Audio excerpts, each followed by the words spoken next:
a breaking news update now about the man police are looking to question after pressure cookers were left in the Fulton Street subway station yesterday morning. After months of working the case, investigators in Florida still don't know the identity of a man found dead in the Everglades, but they think that the hiker could have a connection to our borough.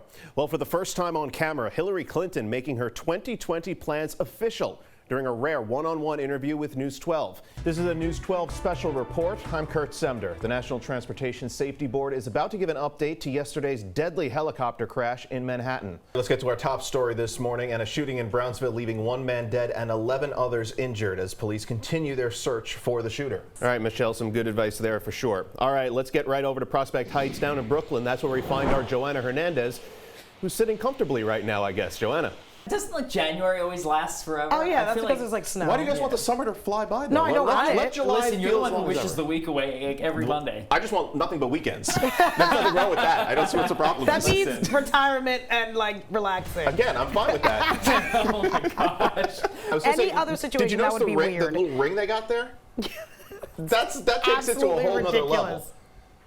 It does. So 1, 2, 3, go. Is this like just 1, 2, 3, 4? Mike behind me. I declare thumb war. Yes, and then we do this. Yes, and then Now the runners without phones looked for any help that they could get, someone to call for help. And luckily, when they emerged from the trail, they found an ambulance parked just a half-mile away. And some of the trees here are in bad shape. Some of them you can tell just by looking at them, like this one here, but also the sound. Listen, hollow. That's not good, and it's leading to some big problems here in the park. Well, you could probably figure out where I am, one of the most iconic places in the entire Bronx. In fact, I'm a little surprised it took us this long to get here. Our Week 4 winner of road trip, the one and only Yankee Stadium. New York City Department of Sanitation as well as Bronxites did a great job of clearing both the sidewalk and the streets, but everything eventually right here gets kicked to the curb. And as you can see already, this stuff, it's already pretty hard. And days later, the lobby here at 3119 Bailey Avenue still has a strong smell of gasoline, and tenants I spoke to, they're still shaken, but they're happy to hear that a suspect is in custody. Now, when WrestleMania was back here in the tri-state area 6 years ago, it pumped over $100 million into the local economy. But Barclays Center, it had just been built, so the downtown Brooklyn area didn't really get to take advantage. Not going to be the case this year. As you can see, 4 big events in 5 nights. Downtown Brooklyn is going to be hopping. News 12 The Bronx reporter Kurt Semder is on the scene. He has the very latest details for us. Kurt, what more do we know? Well, Amanda, a known dangerous stretch here on Shore Road in Pelham Bay turning deadly this morning as a 28-year-old off-duty police officer collided with the New York City Parks Department garbage truck, and ultimately he lost his life. Now, as you can see from the scene here behind me, the front end of the officer's car completely collapsed in, the same on the Parks Department truck. Police telling us that the officer was heading home when the accident occurred.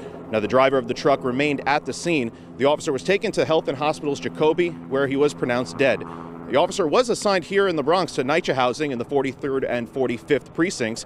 Now, visibility in this section of Shore Road is just not very good. It's just a 2-lane road, very difficult to see if a car is coming in the opposite direction. One resident I spoke to mentioned that she's asked her daughter several times not to drive on this road. In fact, black ice could have been a factor in this. Police have been on the scene all morning trying to determine the cause of the accident. But regardless, an absolutely tragic morning and a tragic scene here as a young officer, just 28 years old, has lost his life. In Pelham Bay, Kurt Semder, News 12 The Bronx. Amanda, back to you. The nice part about Morris Park is it's sort of a melting pot. Al D'Angelo is the head of the Morris Park Community Association and the chairman of Community Board 11. He's also the most popular guy in town, as I quickly learned as he gave me a tour of Morris Park Avenue. How are you? How's it going? How are you? Good, everything's good. It's an area that's seen a lot of change over the years. A mostly Italian neighborhood, an influx of new residents and businesses has spurred growth. And D'Angelo says it's been good for the community. We all want the same thing. We all want safety, a good education, and friendly neighbors. And that's what this place is. One of the best examples, the Big Deal Food Market. Now owned by Miguel and Aurelio Rodriguez, the brothers take their role in the neighborhood seriously. Everything that we sell here is from the community.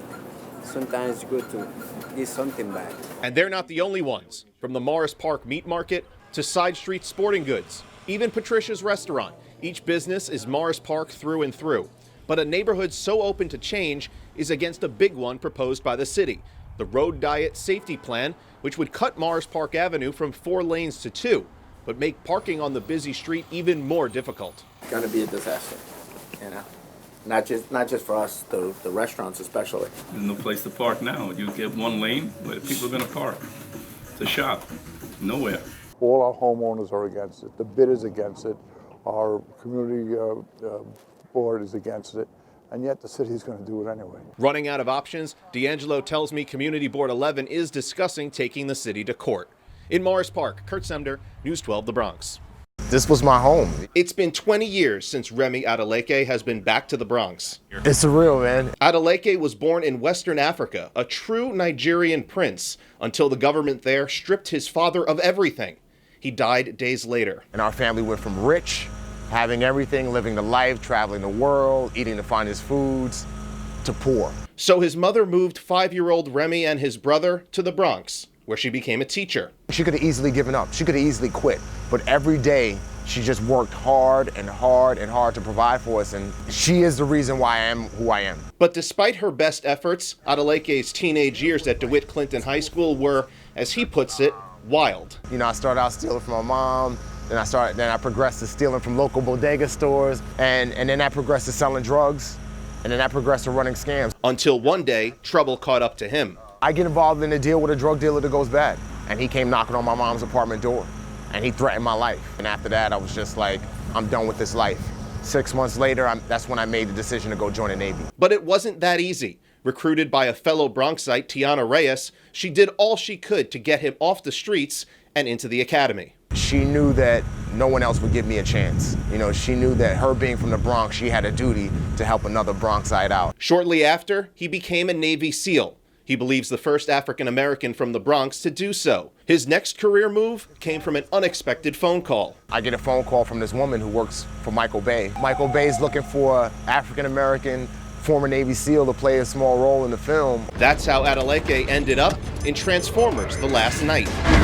Every day I was on set, I had this, man, I'm this kid from the Bronx. Like, how did I end up here? That story, the subject of his newly released book, Transformed. My hope is that, again, people pick up this book, see my life, see my failures, see how I defied the odds, and then look in the mirror and say, if Remy did it, then I could do it too. Now, Remy admits that writing this book was a challenge, but overcoming challenges, that's kind of what he does. He also says that walking in here at the Lit Bar in Mott Haven and seeing his book right here on the shelves was a special moment for him. To be from the Bronx and to have my books on the bookshelves in the Bronx, it's humbling, man. It's humbling. It's like a full circle moment. I lived this unexpected life.